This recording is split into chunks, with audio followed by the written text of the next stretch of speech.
Hello, everyone. Now, in this section, we are going to talk about how to recruit people to work together on your project. We will begin by talking about our temperaments and how do we work with other people who have different temperaments. Then we will also discuss how to do email to express our politeness. So why do we need to know about temperaments and email? They don't seem to be directly related to research. Well, when you're working with others, you need to know why you work the way you do and how to work better with other people. You also need to know how to communicate with email, because email is the main way that academics communicate these days with one another. So the idea of temperaments goes all the way back to ancient Greece, to Hippocrates, who was known as the father of Western medicine. And currently there are many different ways of describing temperaments, describing different personalities, but many of the descriptions are similar. As a biologist, I like to describe them as birds. So there's some people who are like larks. Larks get up early in the morning and they perch on a fence post and they sing and they sing and they sing. They're very visible to everyone. Then there are hawks.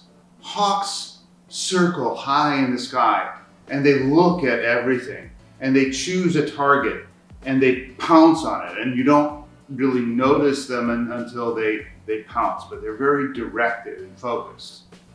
And then there are doves. You never see one dove. You always see two doves or a flock of doves together.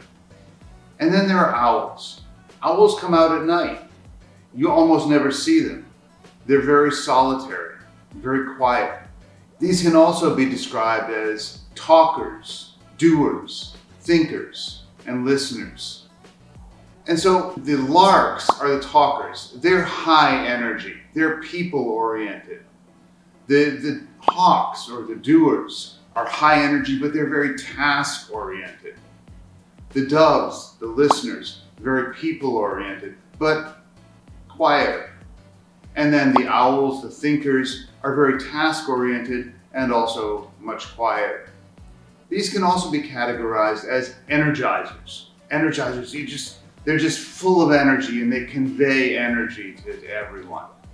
And then hawks, doers, are sometimes called taskmasters because they drive very hard themselves and other people.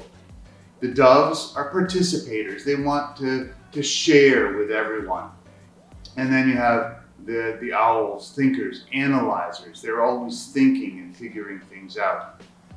And so the characteristics of each of these groups are different. The energizers dream. They have lots of creative ideas. They're driven by change. They want to do something creative, innovative, something new. The hawks, the taskmasters, just do it. Do something. Act. Exercise control. Persevere. Achieve the goal. The doves care about people. They care about relationships, about building trust and fairness and everybody having a part. And the owls, the analyzers, want to plan ahead. They want to be right. They want to be perfect. They want to get it just right. And as a result of this different orientation in terms of energy and people orientation, people work differently. And we'll get into that in the second video. Let's ask now, what is your main temperament? My main temperament, let's use this personality type board as an example.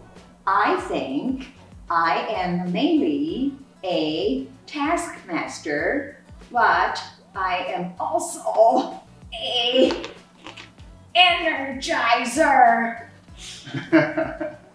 Very energetic. Yes. And for me, I'm very different.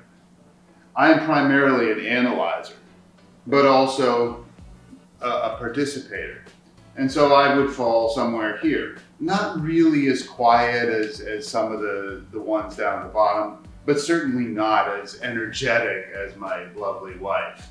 That's why we complement each other.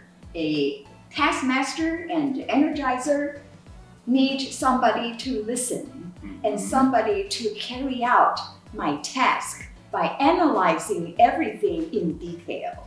And so who was it that proposed this MOOC? Of course, it's the Energizer and the Taskmaster. And who is it that prepared all of these PowerPoints and things? Of course, it's the participator and the analyzer. The one who's concerned about detail.